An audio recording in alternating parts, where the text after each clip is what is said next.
नमस्कार दोस्तों, आपको महाशिवरात्रि की हार्दिक शुभकामनाएं। आज हम थोड़ा सा मूड है कि गढ़वाली में बात करें आप लोगों से। तो गढ़वाली में पहले मैं आपको कुछ सुनाना चाहूँगा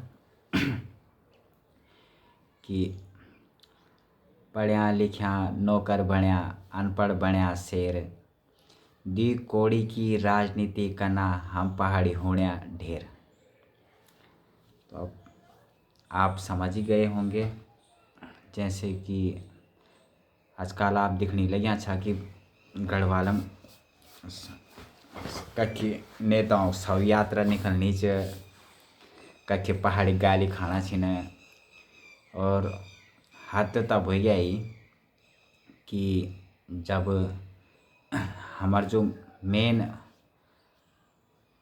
नेता छिन, हमार जो बड़े आला अधिकारी छिन, अधिकारी ना मतलब सीएम, लोकसभा स्पीकर, वो राज्यसभा स्पीकर और मंत्री लोग छिन, जो मिनिस्टर छिन, तो वो में इतका लड़े झगड़ा होणु च, लड़े होनी चा। तो आप समझ सकते हो कि उत्तराखंड की स्थिति में जाणु च। हमारे ते विचार कि उत्तराखंड में राष्ट्रपति शासन लागू हो जाना चाहिए न।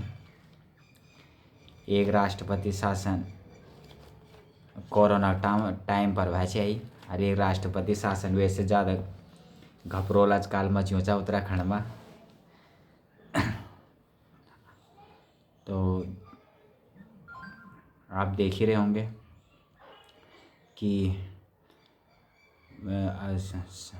मीटिंगों में जो विधायकों को बोलने नहीं दिया जा रहा है, जो पहाड़ के हितों के बारे में सोच रहे हैं, जो पहाड़ की बात कर रहे हैं, उनको तो बाहर भगा दिया जा रहा है कि तुम बाहर भागो। और कुछ लोग अपनी चाटुकारिता, चापलूसी पता नहीं किस डर से हैं।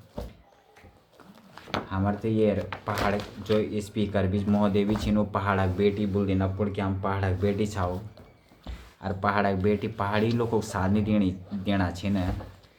तो आप क्या बोल सकते हो, हम तो वीडियो में ही दिया।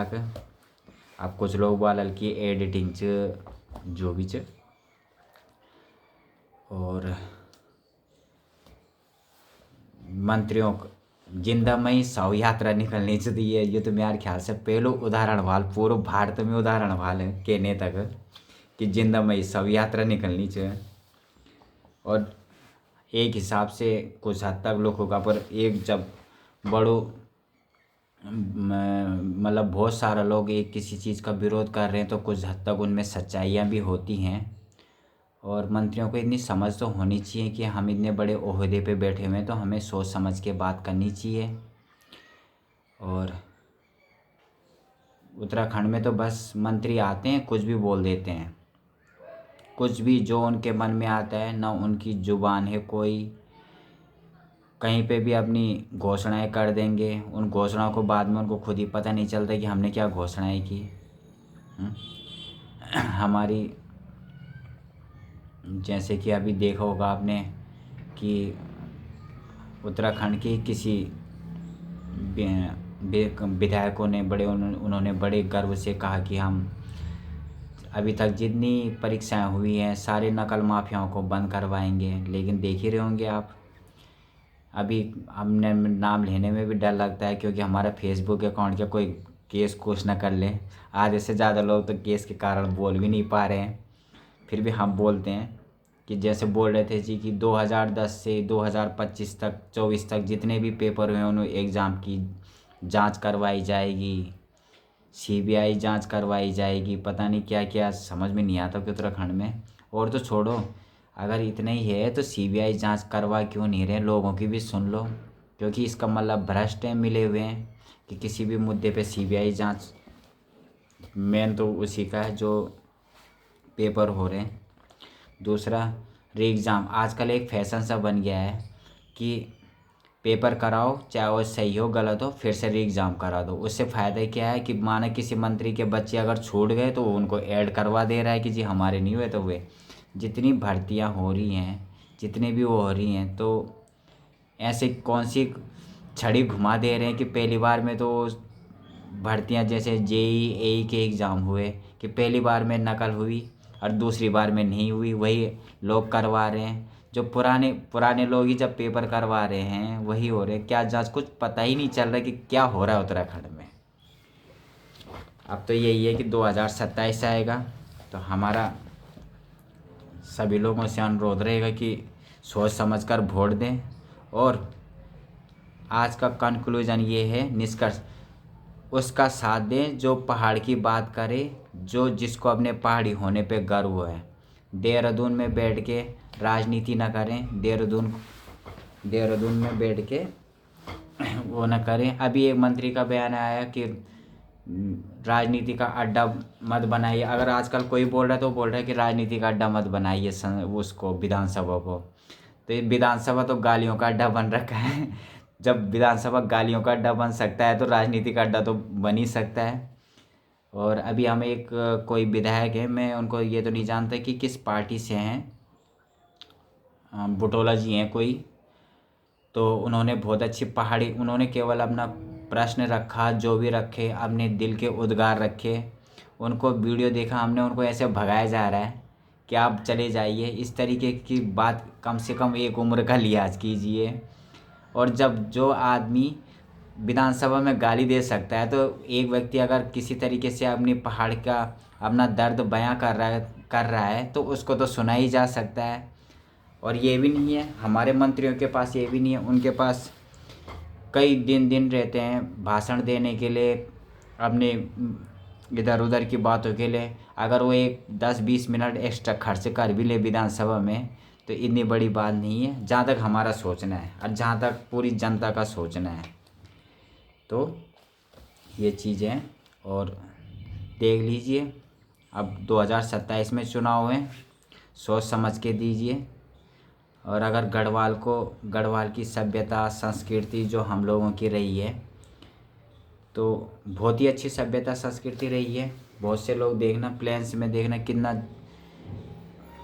मतलब पॉपुलेशन भी ज़्यादा है, लेकिन जो एक गढ़वाल के लोग शांत तरीके से रहते हैं। कहीं पे भी मैंने देखना, आप बस में ट्रेवल कर रहे हैं बिल्कुल, क्योंकि मैं देखता हूँ अभी बाहर मेरे को ट्रेवल करने का मौका मिलता रहता है, राजस्थान जाता रहता हूँ मैं। राजस्थान अभी देखा लोग अंदर ही थूक रहे हैं। हमारे गढ़वाल के लोग इतने सभ्य तो हैं, आज तक मैंने नहीं देखा कि गढ़वाल के कोई व्यक्ति ने, अगर किसी ट्रेन में सफ़र कर रहा है, बस में सफ़र कर रहा है तो बिल्कुल एक शालीन तरीके से सफ़र करता है। लेकिन आप और कई स्टेटों में देखिए, बस के अंदर मूंगफलियों के बिल्कुल खा के वहीं छिलके डालेंगे, वहीं थूकेंगे। जो कुछ वो सरकारी संपत्ति को भी ऐसे समझते हैं कि बस हमारी है, जो कुछ है बस नुकसान पहुंचाना है किसी तरीके से। तो गढ़वाल के जो लोग हैं, एक तो सभी लोग भोले भाले बिल्कुल सीधे, कोई भी उनको, क्योंकि वो ईमानदार हैं, सच्चाई से चलते हैं, उन्होंने चालाकियाँ इतनी सीखी नहीं है। तो ये चीज़ें हैं। और जो आज बड़े बड़े मंत्री वगैरह पदों पे बैठे हुए हैं वो अपने पहाड़ के दर्द, लोगों का दर्द भूल चुके हैं, क्योंकि उनको बस अपने कमीशन खाने से और अपनी राजनीति की रोटियां सेकने से मतलब है। तो ये चीज़ें हैं। और ये बड़ा ही दुर्भाग्यपूर्ण है कि जिंदे में किसी की शव यात्रा निकालनी पड़ रही है उत्तराखंड के लोगों को इस तरीके से। और तो छोड़ो, इतनी तो होनी चाहिए कि कम से कम इतनी घटनाएं हो रही हैं, कम से कम उनकी जांच का विषय तो होना चाहिए कि जांच करवाई जाए, कम से कम जनता में विश्वास बनाया जाए। ये है। और सबसे ज़्यादा दुख तो इस बात का होता है कि पहाड़ के लोग गाली खा रहे हैं और जो सत्ता में बैठे हुए हैं किसी के कान में जूं तक नहीं रेंग रही है। लोगों को उनका कोई आत्मसम्मान बचा ही नहीं है। मान सम्मान तो गया उनका, लेकिन उनके अंदर खुद का आत्मसम्मान भी नहीं है कि गाली खाने के बाद भी जो गाली गलौज कर रहे हैं उनके लिए दो शब्द कह सकें। यह है। और राजनीति तो अब देख ही रहे हैं, परिवारवाद भी हो ही चुकी है। कई तो परिवारों के पहले उनके घर के भी बड़े बड़े पोस्टों पे थे, उनके घर के बड़े अच्छा नाम कमाया उन लोगों ने, और उनके बच्चे अब डुबाने पे आ रखे हैं। वो चाहे कितने भी घमंड दिखा लें, बड़ी बड़ी गाड़ियों में घूम लें, लेकिन जनता उनको एक तरीके से मुर्दाबाद के नारे लगा रही है चौराहों पे। तो ये इससे ज़्यादा शर्म की बात उन लोगों के लिए इससे ज़्यादा हो नहीं सकती, क्योंकि हमारे पहाड़ में बोल देना कि जुत मारी का नहीं होने, जुत न पैगन भी लग जाने। तो ये चीज़ें उनको सोचनी चाहिए कि गढ़वाल के लोग आपके लिए मुर्दाबाद के नारे लगा रहे हैं, आप लोगों की शव यात्राएँ निकाल रहे हैं। तो कम से कम इतनी शर्म इतनी होनी चाहिए कि जनता के बीच जाएं, उनको समझाएं, उनसे बातें करें, उनका पक्ष रखें। ऐसा तो है नहीं, उनके साथ बैठ नहीं सकते हो क्या? जो मंत्री मिनिस्टर हैं जो उनकी बातें सुन नहीं सकते कि जी जो धरने पे बैठ रहे हैं कि चलो जी क्या बात हो रही है, हम आपकी समस्या का समाधान करते हैं, सर जो भी है मिलजुल के बात, पहाड़ के ही तो लोग हैं सब। तो ये चीज़ है। और उत्तराखंड पहाड़ी राज्य है, और कुछ मैंने तो सबसे ज़्यादा ये दुख होता है कि जिन लोगों ने उत्तराखंड बनाने में अपना योगदान दिया, बलिदान दिया, उनको तो भुलाया जा रहा है। लेकिन आज के टाइम पे कई लोग बोल रहे हैं कि जी हमने उत्तराखंड बनने में संघर्ष किया। भले वो उस टाइम उत्तराखंड में रहे होंगे, जितने भी अभी मंत्री बने हुए जो गाली खा रहे हैं, इनका उत्तराखंड बनने में कोई योगदान नहीं है। न इन्होंने किसी रैली में भाग लिया, ये ज़बरदस्ती का, क्योंकि इनको मुंह दे रखा है और उस मुंह से बस बोलना है। इनका ना खुद का मान सम्मान ना ईमान, इनका कुछ नहीं है। ये बिन पेंदी के लोटे हैं। कई तो बीजेपी से कांग्रेस में, कांग्रेस से बीजेपी से, जो अपनी पार्टी के ना हो सके। तो ये चीज़ें, इनको जहाँ पैसे दिखते हैं, नोट दिखते हैं, और आज की डेट पे जितनी गालियाँ खा रहे हैं, ये इनके कर्मों की सज़ा है। इनके कर्मों का फल मिल रहा है और इनका पाप का घड़ा फोड़ने वाला है। जय उत्तराखंड, जय बद्री विशाल। मिलते हैं नेक्स्ट वीडियो में।